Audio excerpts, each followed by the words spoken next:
to the No Fit Too Small podcast. We are so excited to have you here with us today. We have two special guests, two moms who actually met in a No Fit Too Small moms group. So this is going to be a really special story for us to dive into a little bit today. But I'm going to have you guys introduce yourselves and maybe just share quickly how long you've been a part of No Fit Too Small. Yes. So my name is Paige. I've been a part of No Fit Too Small for almost, I think, 3.5 years or so now. And we actually met on the internet. I didn't realize. Yes, social media. So we actually are both in the No Fit Too Small Moms Facebook group. Okay. And Jenny had been posting a bit about her story in there, and it really resonated with me. And I ended up reaching out to her, and I was like, hey, do you want to go get coffee sometime? And then we ended up talking for 2 hours at the coffee shop and hit it off from there. I So love that. I didn't realize the connection was in the Facebook group. Yes. Yeah, Allie had messaged me and told me a bunch of names at the beginning when I first sat on her couch in her office, and it was one of those things that I was like, that's a lot of names. I don't think I'm ever going to remember. But when Paige reached out to me, then I was like, oh, this is somebody that she mentioned, and then we hit it off right away. Yeah. But my name's Jenny, and I've been in the No Fit Too Small community, I want to say about a year. Yeah. Okay. So. And you guys are both from the Iowa City area, right? Yeah, North Liberty. We're actually, that was the funniest thing too. We found out as we got to talking that we are 2 minutes away from each other. We live so close to each other.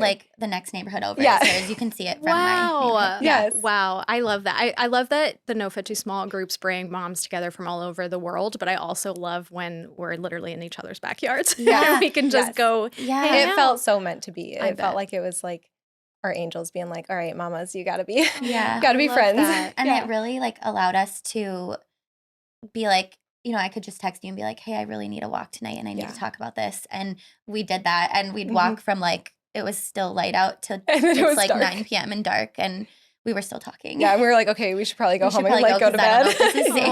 Yeah. Aw. Well, you've kind of hinted at, the power in how your angels brought you together. So if you feel comfortable, Paige, maybe we'll start with you. Just whatever you feel comfortable sharing about your story and how you came to find No Fit Too Small. Yes. So I kind of wanted to preface this with just that sharing our story is just very daunting. And I'm sure that you both relate and anybody listening can also relate to that. And so I just kind of wanted to validate that and acknowledge that it is scary to do, but it can also be really, really healing. And so as I go into that, I just kind of try to keep in mind where my feelings are with that. So when I say it's daunting, it's for a couple of reasons. So my story is about 5 years and ongoing. Okay. And so it feels like a lot to, try to condense into one story Absolutely. and have it be succinct and everything. And then the other reason it feels daunting is the mom guilt aspect. Whether our children are earth side or heavenly, as moms, we still feel mom guilt. We feel like we have to make them proud or honor them in a certain way. And so for anybody listening who's afraid to share your story, just know, I guess, that mom guilt is there for all of us. And I think that you show up for your angels and you honor them in whatever way feels right. I just kind of let my angels guide me, and I'm give me the words because it's scary for me. So I think that's mama superpower, not mom guilt. Yeah, yeah. I'm going to change Honestly, the I narrative know. on that already. I Yes. think that's just inherently, they are part of you. So you are waking up every day and you're showing up for them. And yes. there's no guilt. And it's okay. Yeah. if In it's that, different. I right? think we had Yes. said it's okay if it's different one day and Yes. doesn't look maybe the way you pictured for it to look. Yes. But I think that can be daunting coming to a group too and feeling like you have to do such a good job sharing your story. But what you said and trusting that the way it comes out this day at this time is the way it was supposed to come out. Yes. And Yeah. Exactly. Yeah. I Yes. appreciate you just being real about how it can feel scary and Yeah. hard, and there's not a right or wrong way to share our story, but it feels different every time we share it, It I think. absolutely And so does. to acknowledge that is really brave, and I appreciate you sharing that with our Yeah. community, for people who are seasoned in telling their story and for those who maybe haven't had a safe space to tell it yet. So thanks for starting Yeah. with that. So I guess I'll just kind of back up to 2018 when I had my first son. He's my first living son. And pregnancy was easy and birth was easy and all was good. And I was very naive to, this world. After we had him, we tried to get pregnant again for 11 months before we finally did. And that was kind of alarming because it only took us like a couple months the first time. So I was kind of surprised at that anyway. We were over the moon, very naive, just pure bliss of, the potential of having a second child.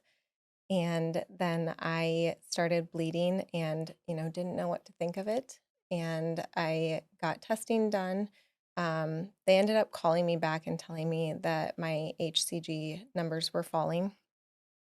And so I, grieved that. I prepared for the worst. And this is kind of where the roller coaster started. I ended up getting a phone call back about an hour later that they had mixed my numbers up with another Oh, patient's. wow. And my numbers actually rose, not significantly, but they did rise. And so they used the phrase cautiously optimistic. But I had something in my gut still, and I call it like my mama gut feeling. I still just didn't feel like things were right. And so a couple days went by, and I did have my numbers tested again, and they went down. And I ultimately ended up miscarrying on April 2nd of 2020. One thing to note with my first loss's story, her name is 𝘰𝘰𝘰𝘵, and that was the beginning of the pandemic. I And was just it going to was say, Yeah. so It's lonely. another Wow. whole extra layer. Yes. yeah. So, I didn't know anybody in the loss community at that time. I had never even heard anybody in person talk about loss. So that entire journey was very, very lonely. I couldn't hug my best friend. I couldn't hug Mhm. my mom. They were there for me, through the phone. And looking back, I'm like, I wish I would have said screw it and just given Yeah. them a hug, But But you at don't that know time, there was anyone. so much So much uncertainty. fear. Yes. Yes. And so that aspect of my loss was really hard. And then I just wanted to talk a little bit about where her name came from. Yeah, So I love that. I was actually like just kind of praying, laying in bed one night, sobbing, and the name 𝘰𝘰𝘰 just kind of came to my head. And I was like, that's really pretty. Like, I wonder if there's meaning behind that. And so I Googled it, and it ended up meaning a gift for God. And I was like, that is it. Wow. And that So, was just kind of like spoken to you in your yes. thoughts. That's beautiful. Yeah. And so that's how she got her name. My husband and I both felt very strongly that she was a girl. And so that's just what we've gone with from So there. was that the decision to name her came after your loss? We had talked as I was losing her. We didn't have a ton of time. This was a pretty sudden loss, and it happened over days. And so we had said that we wanted to name her, but we didn't know what felt right. Yeah. And then when I heard that, I was like, I think this feels right. And then I like told my husband right away, and he was like, yeah, that's it. So Wow. I love that. yeah. So then from there, I did get pregnant again very quickly before my next cycle even started. And that is our rainbow baby, Avon. And he is here. He was born January of 2021. That pregnancy I look back on, and I'm sure Jenny will be able to touch on this a little bit later as well, but there was a lot of fear throughout my pregnancy with him, and I feel like a lot of my joy was stolen just because I thought I was going to lose him the whole time, so I wasn't like allowing myself to feel that joy. Were Um, you getting any support at the time? Had you found No Foot Too Small yet, or even I through your didn't. medical team? Was there what were the conversations with medical staff and things like that to kind of Yeah, help guide you through that? Was there anything? there wasn't much, and part of that is me. Like I didn't feel ready for any of that yet. I had heard of No Foot Too Small shortly after I lost 𝘰𝘰𝘰𝘰, but I hadn't reached out. I was a silent lurker for a while Nothing wrong on with the that. internet. Nothing wrong with that. And I will say it was just before 𝘰𝘰𝘰𝘰's 1 year birth date, so April-ish of 2021. that I did finally go to my first in-person group. And I will say, for anybody who is like afraid to show up, or afraid of showing up too late, I literally decided 5 minutes before group started. Oh, I was over at my oldest son's t-ball game, and it was supposed to end at the time that group was starting. And so I was like, okay, if this t-ball game ends early, then that's like my sign that I need to walk across the street. It was at Red's Ale House in North okay. Liberty. So like it was right across the The street from the baseball ball field is diamonds. literally Yeah. across the, yeah. So I was like, if it ends early, this is my time. This is a sign that I need to walk over there. And it did. And I was like, okay, Paige, you got to walk over there now. Like, so I bravely walked in, and Allie greeted me, you know, Yeah. and so that was my very first group meeting. What was that like? It was terrifying, honestly. Like I said with this, prefacing it, that telling my story was daunting. That was my first time telling my story, period. And there were a lot of tears. And then I also felt that mom guilt again. I felt like I left things out, and I was like so worried that I wasn't honoring her.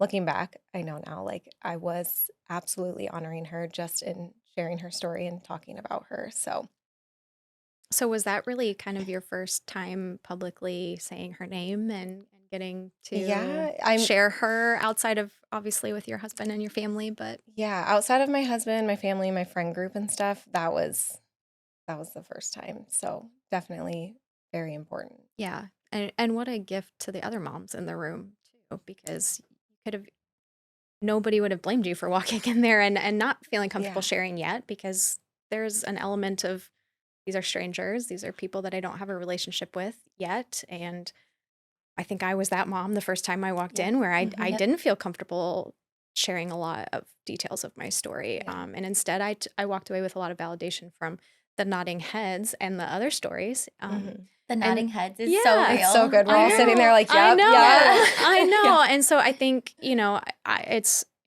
incredibly courageous of you on your first time that you shared, but I also think it's just as brave for the mom who doesn't, right? And Yes. she's in there and she's showing up for her angel and she's taking away pieces of some of that other courage and bravery from the other moms in the room. So Yeah. that's great. Yeah. So I'll kind of continue here. After that, so like 2021 now, we did end up trying again to get pregnant, and that went over about 14 months, which was much longer than I ever expected. We found out in August of 2022 that we were pregnant, and at the time, she was the size of a poppy seed. And it was August, and the birth flower for August is a poppy. And Oh, I so love I don't that. we think I knew just, that part, that it was yeah, August. Yeah. yeah. I Yeah. love that. So since we found out in August, and it was just like, it was such a joyous thing for us, we decided to call her Poppy. And she made her presence known so quickly. Like the day of the positive pregnancy test, I was at actually a baby shower, and I ate a scotcheroo, and I like immediately ran to the Oh bathroom, and I no. found out at that point that Poppy was like a very spunky little girl. Like my favorite combination of flavors is chocolate and peanut butter. And anytime I ate chocolate and peanut butter, I She would was end up like, nope, getting Nope. sick. not I having was like, it. "Oh, Poppy, okay, you're a little Spitfire." And so Aw. I felt like she made her presence and just herself known so quickly. And Mhm. that was just really cool to see. Um, Around that same time, actually, right after my first ultrasound, which my first ultrasound did not show much. We were only seeing a yolk sac, which I was expecting to see at least a fetal pull, maybe a heartbeat. They said, come back in 7 to 10 days, we'll check again. During that time, my grandma was actually put into hospice. And so there were just a lot of That's a lot. emotions going on with that. I will say I did get to tell my grandma that I was pregnant while she was in hospice. She wasn't able to respond, but she was the first person in my family to know, and that was really special. Um, and I do remember I told her like that I would tell Poppy about her, and now like looking back, I'm like, she gets to tell Poppy about me now. Um, so we did end up going back for that ultrasound, and it was unfortunate news that there was not a heartbeat. And I ended up miscarrying her at 8 weeks and 3 days. I don't think I mentioned with Amaya, she was at 5 weeks, 5 days. So um, Poppy stopped growing actually at the same time, growth chart wise, when they measured her on the ultrasound. She was also 5 weeks, 5 days, but she just wasn't born until 8 weeks, 3 days. So that was kind of the story of Poppy. After Poppy, we tried to get pregnant, and we're having a similar challenge. We ended up trying for 15 months. We had scheduled an appointment with the fertility clinic for January of 2024, and we actually ended up getting pregnant in December of 2023. And so to me, that felt like that was our last cycle to try again before the fertility clinic. Mhm. And so I was like, okay, this is it. Like, finally, this is like our Christmas miracle. Like, it felt so meant to be. And we immediately began calling that baby Gumdrop. It was around the holidays, I love and that. I'm also a baker. And so it was just kind of cute. So Aw. we called him Gumdrop. And we had said that with our next pregnancy, we wanted to have joy. I kind of alluded to with Avon, a lot of my joy was stolen in that pregnancy. And I had kind of made a promise that any subsequent pregnancy, I wanted to make sure that I had joy in that pregnancy. And, no matter how long the baby is here, I want to fully enjoy that experience. And it was crazy. I mean, it was Christmas time, so this might be why, but I literally saw the word joy everywhere I looked. Like, it was on ornaments. I had people saying the word to me. I was gifted things that said the word joy, which, I mean, yeah, it's Christmas time, but it did not feel like coincidental. It so felt much, More than normal. Yes. Yeah. I was like, okay, Gumdrop, I hear you. Like, I'm having Aw. joy here. Trying. But yeah, and then we kind of go back to that mama gut feeling. I was feeling like things were a little bit off. I was having some cramping, and went for blood testing, and I got results back on Christmas Eve, and it wasn't for sure, but I knew what those numbers meant. I knew that they weren't good. And we had planned to tell my family at Christmas that we were pregnant, and we did end up telling them that we were pregnant, but in the same breath, we told them that we were probably losing this child too. So that was really hard. Then Gumdrop's story went on for another month. So we went for follow-up ultrasounds every week for the next 3 weeks, and he was growing ever so slightly every week, but just not enough. And we ended up having him at 10 weeks, 3 days, on January 26th of 2024.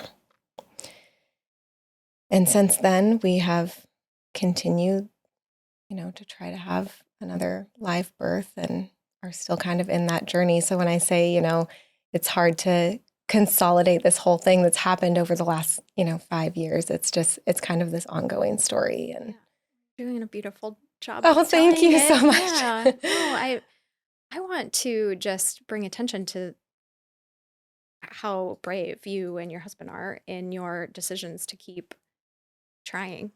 I don't think that It's hard. yeah, and Yeah, that's not something that I definitely. think we acknowledge enough. Um, Talk to me a little bit about what those conversations have been like between the two of you. I mean, has that been something that you've been sure about each time, or how has each of your angels maybe guided you or changed your thoughts around Yeah. those decisions?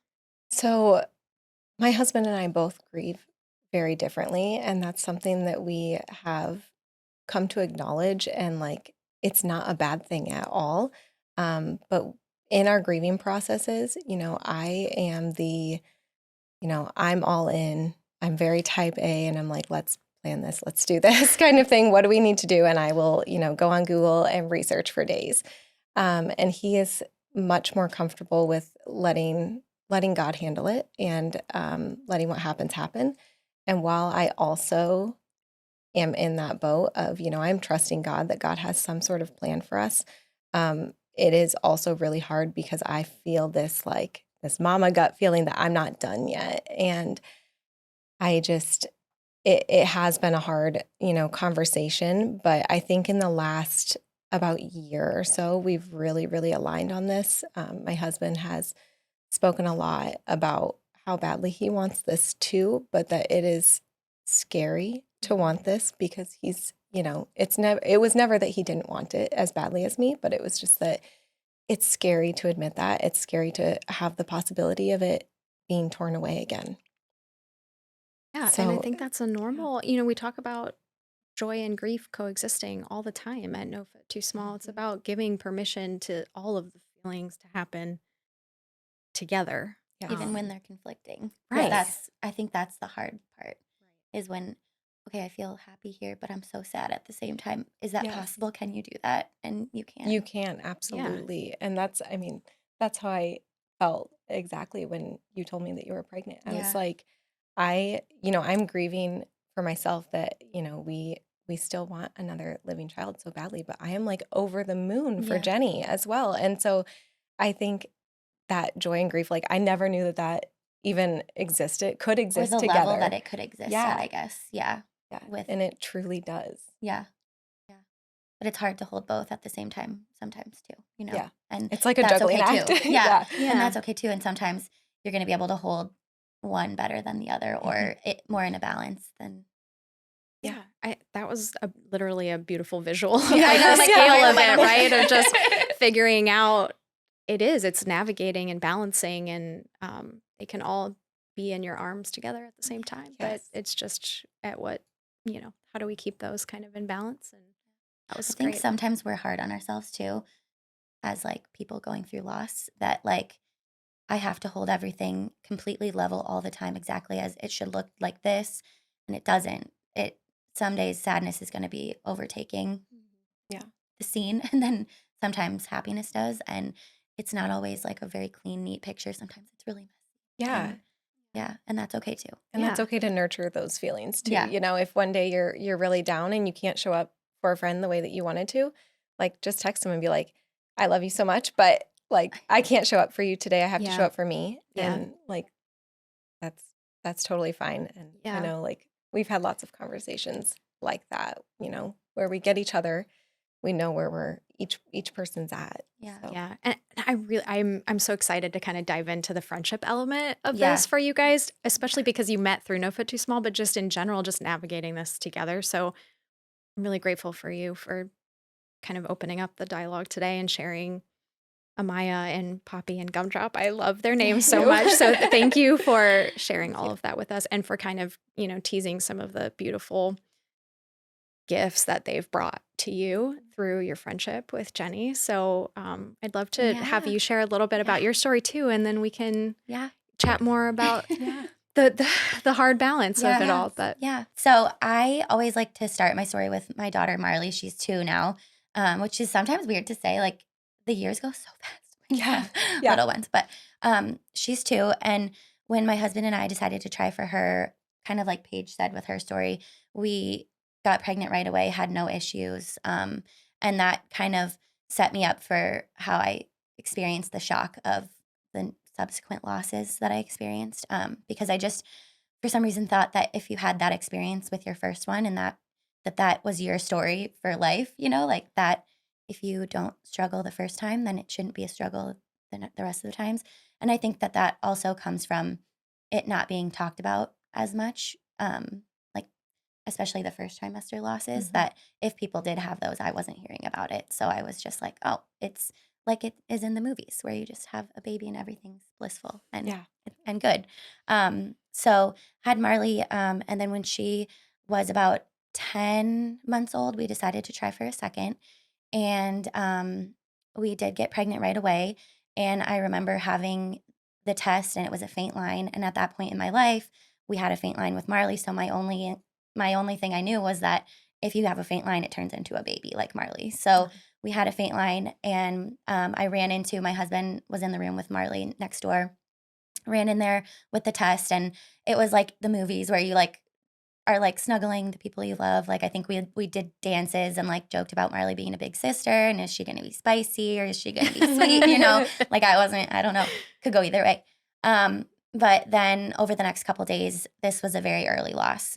So over the next couple days, I knew that the line was supposed to get darker and it was getting lighter. So that was kind of my inclination that it wasn't going well. We ended up losing that pregnancy. And then I think I wasn't totally hopeless after that one. I tell Paige this all the time that I had like Googled, and you're not supposed to Google things, right? Like the good things don't come from Googling your symptoms or things that you're going through. But I did Google, and 1 in 4 pregnancies ends in loss.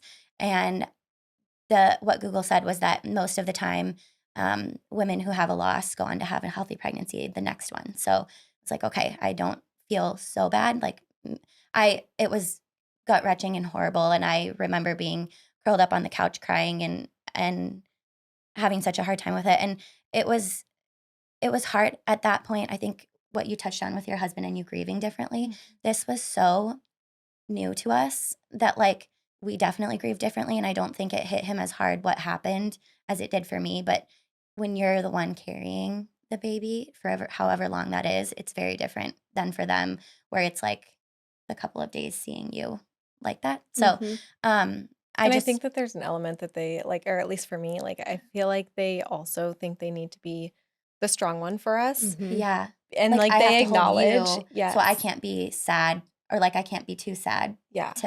So we definitely were like on different pages there, not in a bad way, just like the way that we came to it.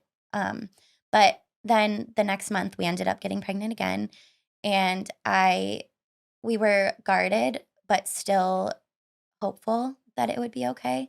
And then, faint line, Marley, it has to happen. Like it has to work. And then this one kept getting darker for a little longer. But then a few days later, it started getting light again. And so we lost that pregnancy as well. And that's where I started thinking, this doesn't seem normal. What is normal anyway? But like, this doesn't seem like something that should be happening. And after both of these losses, I was so devastated, and they weren't, I wasn't pregnant for long. I would say the first one I knew for like 5 days, and the second one I knew for a week and a half. So these were very early losses. And so part of me, I'm a nurse too, and I hear a lot of stories and everything. And I think that sometimes I have a tendency to devalue what I go through, because I'm like, well, I know these other people have it worse. And I don't know if I could, and worse, we can talk about that too later. But I don't know if I let myself feel it or even say it to anybody at that point. But I also have an autoimmune condition. So I was like, I don't want to put myself through the grief of doing this over and over again if there's something I could be doing to find out what's wrong. So I did go to a fertility specialist, and we ran some tests and nothing out of the ordinary. So I just have my one autoimmune condition, which if you have an autoimmune thing, it's buy one, get 10 free. So I was just like, girl, you are preaching to the choir right here. I understand. I was like, I just wanted to make sure, because if you can save yourself from going through this, like who wouldn't want to do that, So, but yeah, they were like, as soon as you're ready to try again, go ahead and we can, we'll support you through it. And they offered to do testing earlier just to see like where things were, give me a peace of mind if they could. So we got pregnant again. We took a break for a minute and then got pregnant again. And everything looked perfect. It was just like too perfect even. It was like the HCG numbers were higher than you would expect them to be at the times that we were getting them drawn. I had nausea. I felt like crap in like the best way, like that you want to feel. Yes. So I had checked all these boxes. I was just completely like so sure that, similar to the faint test being my inclination that it would work out. I checked all the boxes that I should check for this to work out this time. So we went to the first ultrasound, and I was so not worried about it that I even was more worried in the waiting room about whether I should take a bite of a pretzel or not, because I didn't want to have my mouth full for the girl who was going to come and get me. I was like, I don't want to like have to talk to her with food in my mouth. And my husband was actually running late to it. And I said, because I'm a nurse, I know that the schedule is tight and people have to get in and out. And I was like, you know what? He can just see the heartbeats, like a heartbeat when he gets there. And I do want to say before this, I was walking outside, and because the numbers had looked so good, I was walking with my daughter and I was like, hey, Marley, what do you think of if we had twins? Like, what do you think we should name twins? And I just like had this like knowing that it wasn't just one baby in there, it was two, whether that was partially because of the number, but I also think like the mom gut. We're talking a lot about mom superpowers. Yeah, the superpower that is there. Yeah. But back to the ultrasound room, Nate was running late, and that's my husband. Sorry, I introduced him. But he was running late, and I had told her, you know what, it's okay. He can just see the heartbeat when he gets here. And she was like, you know, I think we should wait for him. We'll just wait a couple more minutes. And she ended up getting him. And I'm so grateful that she did that, because when we were in that room and it was dark and they pulled up the screen, I already knew that there were going to be twins. I already could see them, but I could see that that flicker wasn't there that should have been there. And so I was processing all of that at the same time. And my husband he hasn't seen ultrasounds as often. And so he didn't really know, but I knew before they said it. And I was like, the thing I have wanted the most in my life, like twins, I'm like, it was the thing that I had a dream of having and never thought that it could happen to me. We don't have twins in the family. We don't have, like it was identical, like pure chance, like that it would be that way. So the thing that I want most in the, like ever is right there, and it's being snatched away at the same time, because it was in that moment of like, it's right there, but you can't have it. But what happened then is they were just at a measurement where it could be viable, it could not. Like the margin of error for that measurement of telling viability is so small because you're working, or so big because you're working with numbers so small. They recommended that we go home for a week and then recheck in a week. And that was the worst week of my life so far. Just of going home and holding on to that hope that what I want the most, the outcome that I want the most to happen would happen. And also staying grounded in the reality that if, based on what we saw, like heartbeats should have been there that day. So the next week, I was grateful. The job I had at the time let me do half days, and I was only working part-time. So it was like 2 days a week, half day. That's nice. But I was barely functioning. And this point of the pregnancy, I think their heartbeats had stopped around 6 weeks and 5 days. And we didn't, so it was 7 weeks and 5 days, and then 8 weeks before we had our like DNC and stuff. So that time it still count, you know, like sometimes that you're still hoping and you're still like, I want this to be. There's something to be said about walking around, trying to live your day-to-day life, knowing that you're carrying a child who is not alive. Like that was really hard with me for gumdrop. You know, I walked around for like a month and just knowing, and I'm like, how do you do that? Like, how do you go through your life just walking around like that? Yeah.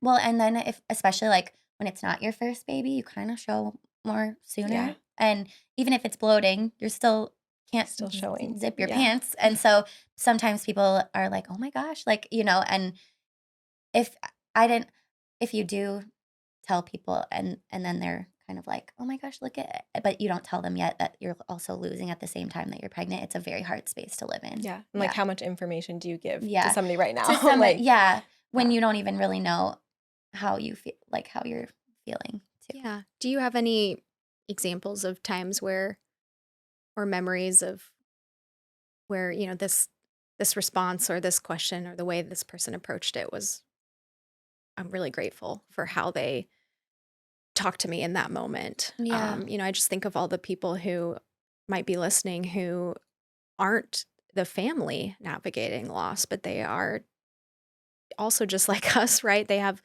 friends and family and loved ones who are going through this right now, and they don't know what to say or what to do or how to make you feel supported in that moment. So I'm just curious if anything stands out in your memory as something that really wasn't helpful in the moment, or something that really was, wow, that was beautiful, and I'm really grateful for that person and how they reacted in that moment.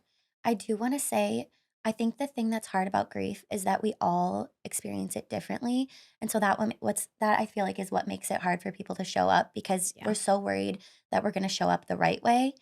And we're so worried that what if I say the wrong thing? And what if I say the right thing? And the thing is, with everybody, you're not really guaranteed. There's no playbook. There's no like one grief playbook of being like, this person had this loss. I need to say this, this, and this because their loss and somebody else's loss isn't going to be experienced the same way. So I think the most profound thing for me, honestly, was if people didn't say something. And I'll say, like, I shared my loss on Facebook. So after we had lost the twins, I just couldn't keep it in anymore. It was like I was bottling up and I exploded out. Like, I don't know. I needed the world to know that, like, I'm not functioning because of all this stuff that's happening right now. So I shared it on Facebook. And so to me, that sharing it isn't like open door to like, I want you to say something. And so for me, the people who didn't say anything and just went on with life as if mine didn't just change was the most gut-wrenching, hard thing for me because my life wasn't the same, didn't feel the same. And I'm like living in a world that's turned upside down, and just even just to have somebody say, I see you in that world that's not fair and upside down is so important. So I don't know that it's exactly what anyone said, because I don't know that I can exactly remember like any perfect thing that anybody said. It was the feeling of them being there and acknowledging me and acknowledging the pain that I think the acknowledgement is huge. I've had people tell me that like they're scared to say something or bring it up because they don't want to make me sad. And I'm like, I'm already sad. It's okay. You're not going to make me more upset by saying their names or bringing them up. I think about them daily, maybe every minute, like they're always with me, like just guiding me through my life. And so I guess for people wanting to know like what to say, even just showing up and acknowledging it and even just saying like, I don't know what to say, but I really want to be here for you that's can profound. be Yeah, that's a good one. absolutely huge. Just acknowledging that. I will say there is one thing that I had a friend do that really did help me. So we kind of talked about walking through like the unknown, going through weeks of going back to ultrasounds, not knowing what the outcome is. And I had a friend sit down with me and she was like, okay, there's so much unknown, so much uncertainty. I'm not somebody who likes to be like in the dark. And she was like, what can we write down that we know? And this was actually with Poppy. And she was like, let's write down everything that we do know about Poppy. We know that Poppy is absolutely loved. We know that Poppy is spunky. We know that Poppy wants to be known. She made her presence known so early on. And so we just went through that. And like, I had never thought of going through the knowns, and that was super, super helpful for me in a time where I felt like everything around me was like swirling and so chaotic. I was like, wait a minute, what do I know? Awesome. Yeah, I almost feel like that's like frame-worthy. Honestly, Put something like that up, I right? know, Like yeah. that's a beautiful. Yeah, it What was so a good. I've actually never heard of anybody as a friend coming in and making that suggestion. I think that is a beautiful way for a friend to acknowledge you, to acknowledge your child, She's a and special to one. yeah, and to not make that moment about what you've lost, right? It's about Yeah. everything you gained Yeah. Yeah. and will always have. You don't get to ever lose any of that. And so what a Yes. beautiful, powerful reminder that you can carry with you. And there's something powerful about putting words to paper. And I know the two of you know this Yeah. because of a special project we're working on at No Fit Too Small, but there is something permanent about that. I'm actually a writer. That's what I have, my career has been. And so when you put your thoughts and your feelings on paper, it becomes real. And so I love that she made that real for you. Yeah. That's amazing. Yeah. So we've talked about the names of your angels. Oh, Did yeah, you I choose did. to name I your was angels? glad that you said that because I was telling her Yeah. on the way here. I was like, I always forget. I'm going to do it at the end because I always forget to say what they are. But similar to Paige, when my husband and I were trying, it was always that I knew what, like we joke that I knew what Marley was when she was conceived. I was always like, she's a girl, like no doubt about it. So right away he was like, we're just going to go with your gut feeling. Whatever you feel like each one is, that's what we're going with. So the first loss, the symptoms were opposite of Marley. So I went with a boy and just that mama superpower gut feeling. So we named the first one Hudson because that was actually a name that we were considering. And it was so much so that it was hard to imagine using that name again. Mhm. And it was just this is the name here. Mhm. It has to be this one. So second one was a girl because similar symptoms to Marley. So we went with Maisie for that one. And then with the twins, this one's kind of a fun one to share because we named them Nikki and Finn. And so Nikki was the first time I ever remember wanting twins was when I was really young watching Full House, and it was Nikki and Alex. Oh my goodness. So I was like, okay, Nikki has to be one of them. And then when we had that week gap between going from the first ultrasound to the second ultrasound, twin A had shrunk in size, which is a sign that it's not progressing.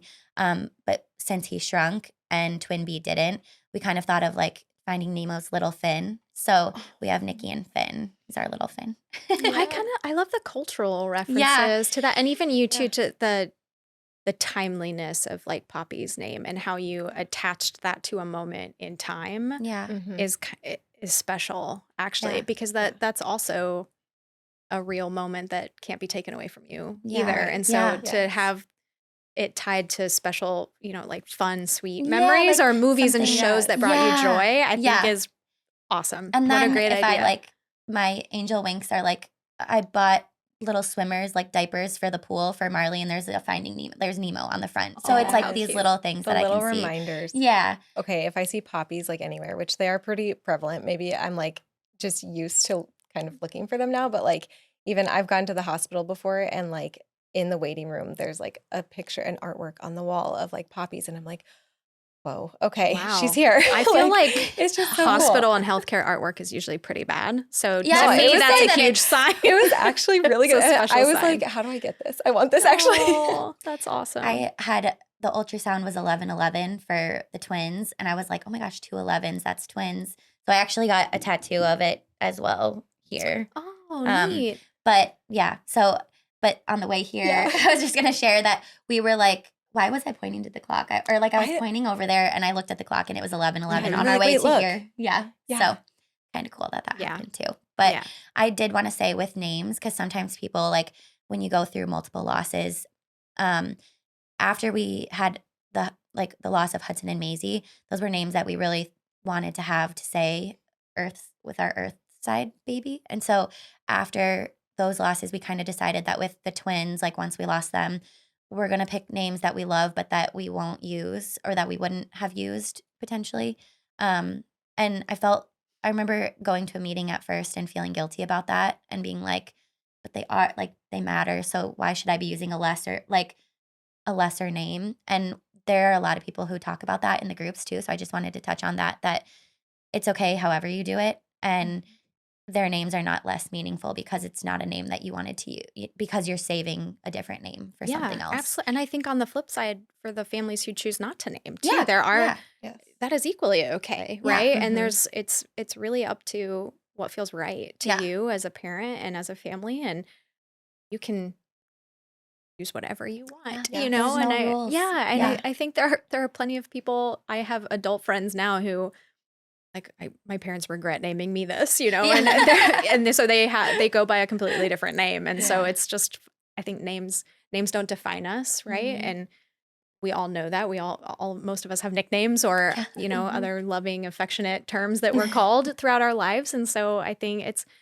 the name doesn't define the person, but it is it is one way we celebrate and honor them, and so I think it's really special that, especially in the two of your stories, how you have brought awareness and visibility to a type of loss that is often overlooked, and what you mentioned earlier, often regarded as not as significant, which is a really big goal of this podcast, is that and a big mission of No Foot Too Small is there is no worse type of loss. Every loss matters. And, Allie says it the best, your loss is the worst type of loss. And so I think what is so special about the fact that you chose to name your babies is the awareness that you are bringing to something that is often just harder to talk about. So thank you both for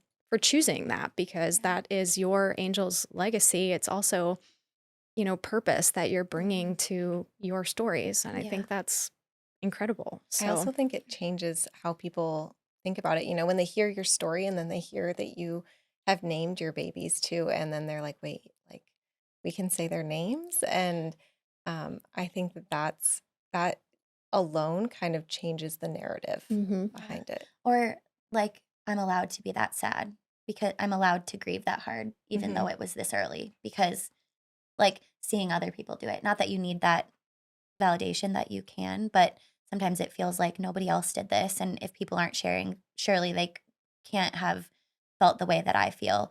And I think there's a lot of upsides to social media, but there's a lot of downsides. And I think the highlight reel of that specifically, where there are a lot of people who have had, I think Allie says it, first trimester is like the most common least talked about. And so there's most people that we know like have experienced this or know someone. Or know somebody. Yeah. And but you don't see that. And so because you're not seeing that, you're like, what's wrong with me that I feel this sad and that I'm still thinking about it if nobody else is? But it's not that they're not, it's just not shared. And so the fact of sharing it and opening up the conversation and making it seen and making it visible is making it so that other people can do that too.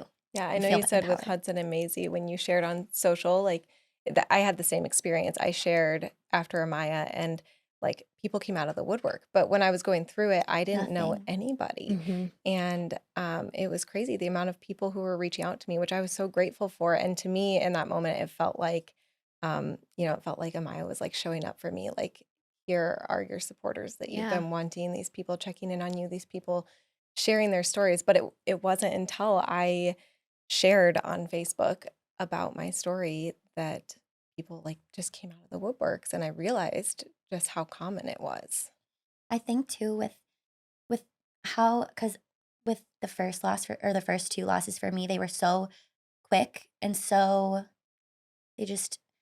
sometimes they'll term it a chemical pregnancy, which we've talked about not loving that term. But it's one of those things that people are like, just get over it, because like you just try again, like, it just I don't know. And are those words that you guys have heard, or is that just how it feels? I don't think I've heard it personally said to me, but that's how it feels based on how, I guess, I don't know if it's I've seen dialect in certain Facebook groups that I'm in. I've heard some dialect that kind of alludes to that. Some people will say kind of careless things like, at least you can get pregnant, or you can try again, or whatever, which is, while it may be true, that's diminishing the loss, and it's not particularly helpful. Yeah, it's invalidating what you're feeling right now and what you're experiencing. So I'm really glad you're kind of touching on the pros and cons of social media, because clearly one huge pro is that it brought you two together, right? And so you said one of her posts stood out to you. So I'd love to know what it was that she shared that resonated with you in particular, or if you had been kind of watching her posts for a while. Like, talk about how that connection was made. Yeah. So just being in the No Foot Too Small Moms group, every now and then it'll pop up.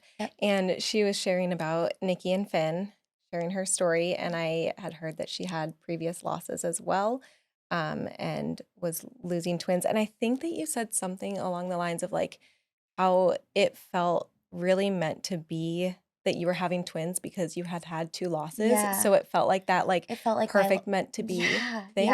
And so I resonated with that, because that's how it felt for me with Gumdrop, with the pregnancy right before I was supposed to go to the fertility clinic, right before Christmas, our last time this is meant to be my rainbow baby. This is meant to work out.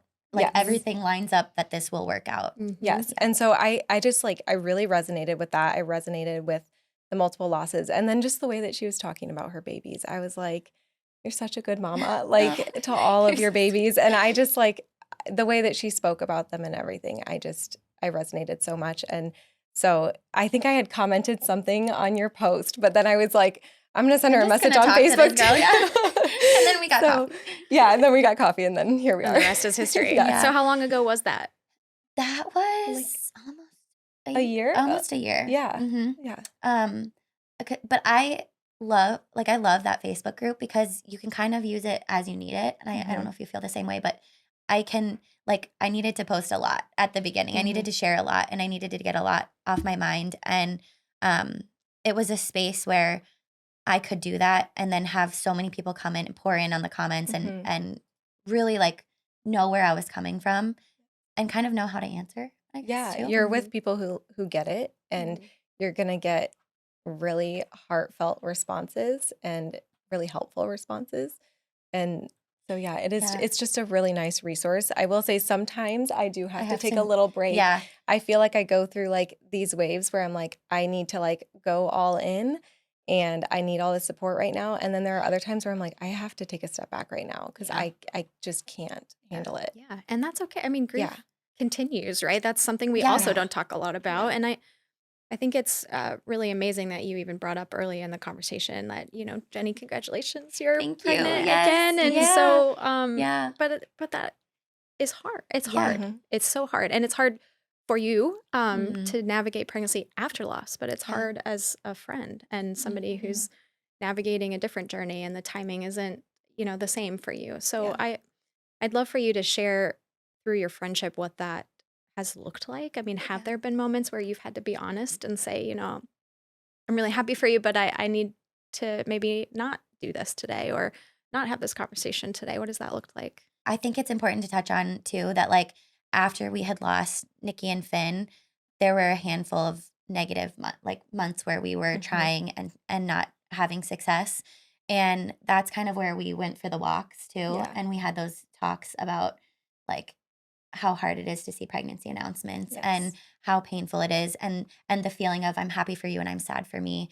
And knowing that feeling and being in this space, I'm in this body that I'm pregnant and I still have my brain that went through months and months, a year of no success and knowing what that feels like and knowing how heavy that grief is. And so being able to put myself in those shoes, I still feel it. It's so weird because people will be like, I'm so happy for you and I'm so happy too. And I'm still that person that I was 3 months or, you know, however long ago now that it was, you know, that it still hurts. Yeah. And I can put myself there so that that's kind of, we talked about that. Yeah, I think Jenny made it actually kind of easy for joy and grief to coexist for me. It's not like this with every relationship, but we had so many like open, honest conversations about it. We had walked part of our infertility, literally walked part of our infertility journeys together. And so we had already talked about like how hard that is. She knew exactly where my heart was going to be when she told me, and she told me in such a sweet way. You know, she sent me a text message and she validated that, you know, I know that this is really hard for you. And like, I think you might have said something like, if you need to take a step back, that's okay.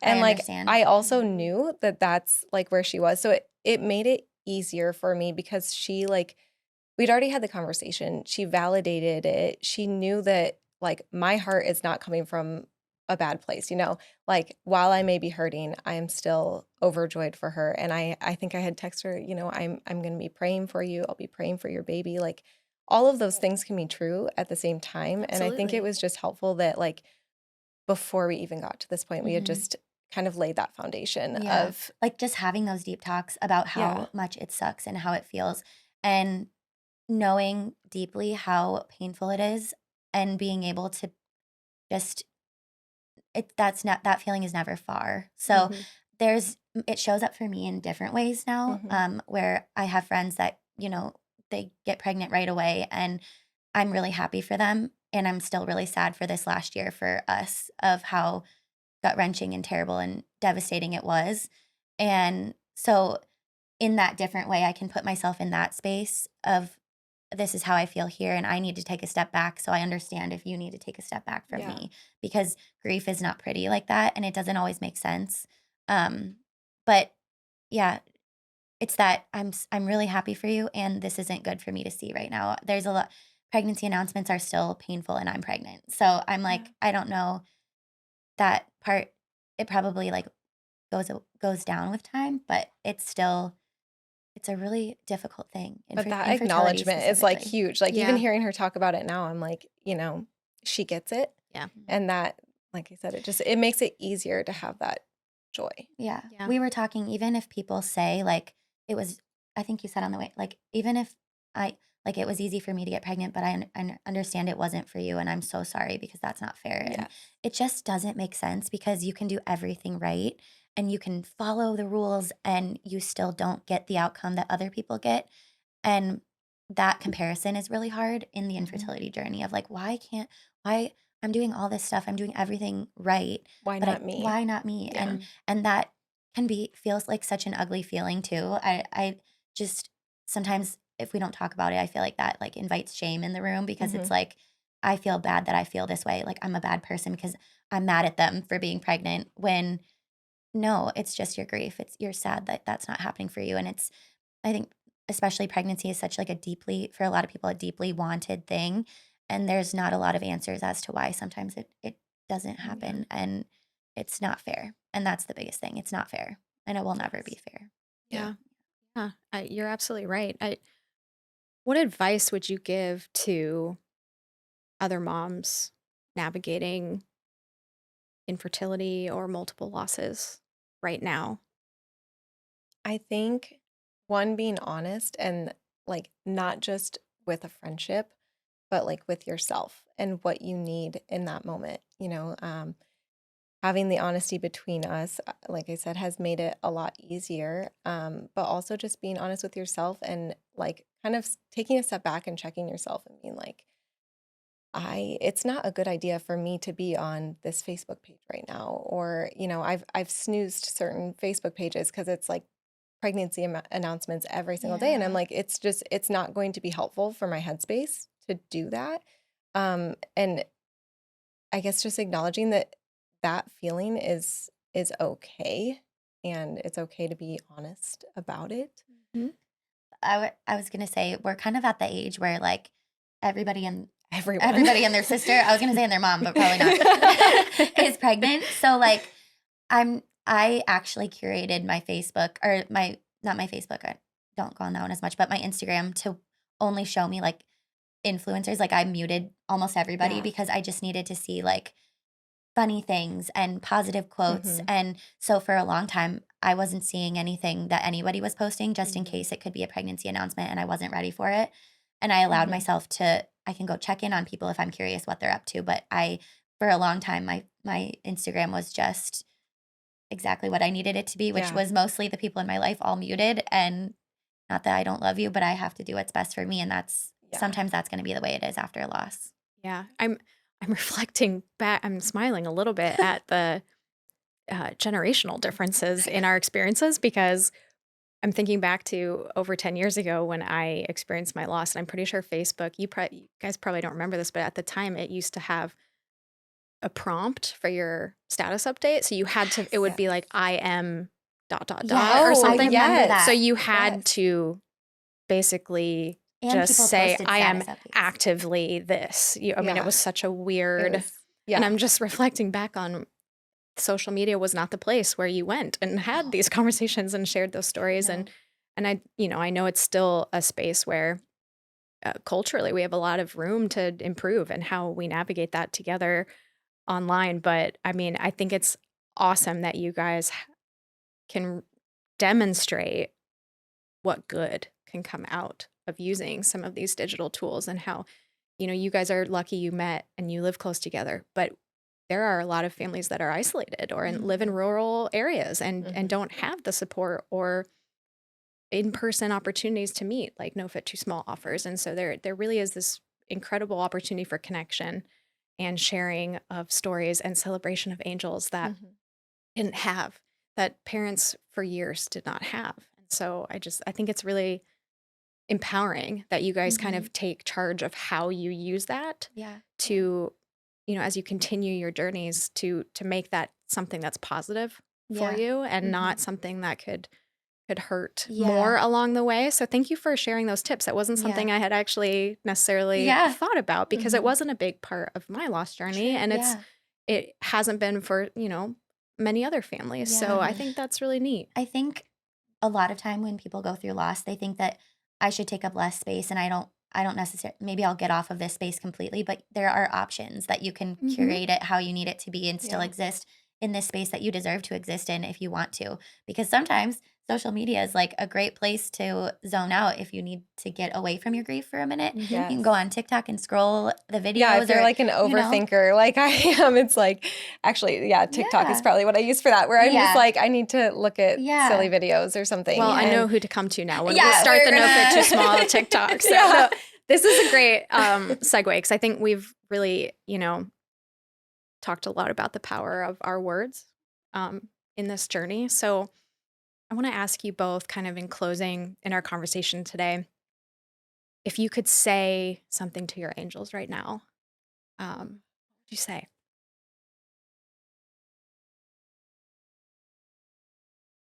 I don't know if there's enough words. Yeah, I know. I'm like thinking, and I'm like, my heart like kind of felt heavy when you said that, because I'm like, it goes back to like, what's the right thing to say to them? And there isn't. Other than, just, I love you. And it's perfect. Yeah, like, I was that just going to say, like, this is the love. Like, yes. we're here. This is the love. And it's so big. And that I hope that I am showing up for them in a way that would make them proud. And I also hope that they continue to show up for me, because I see signs all the time that they are there with me. And I guess if I were to say something to them, it would just be that I'm really thankful for them, even though they're not here on earth. I'm so thankful that they continue to show up for me so that I can show up for them. I have to be their voice here on earth since they are not able to. But I see them in the rainbows. It's so weird when we go on family vacations, like almost every single vacation we see rainbows, oftentimes like a double rainbow. And so it's just neat to see those little signs. I talked about seeing the poppy flowers and things like that. And I think I'd just tell them that their mama, their daddy, their brothers love them so much, that they are not forgotten at all, that they are talked about constantly, and that they're a part of everything in our family, including simple things like going on vacations or celebrating birthdays. There's always a piece of them in that. I think something that comes up for me is like, the love is worth the pain, in case you were wondering. Oh, goosebumps. That's beautiful. And I would say too, you guys both said it felt like a lot of these pregnancies were meant to be. And, while maybe the outcome wasn't what the original dream was, I would say you were absolutely meant to be these babies' moms. So No doubt. I have no doubt they are absolutely so proud of you. And we are so proud of you for showing up for them today in this really brave way to help us change the narrative and make more moms like you feel safe to share their stories and to celebrate their angels. So thank you for that gift that you shared with us today.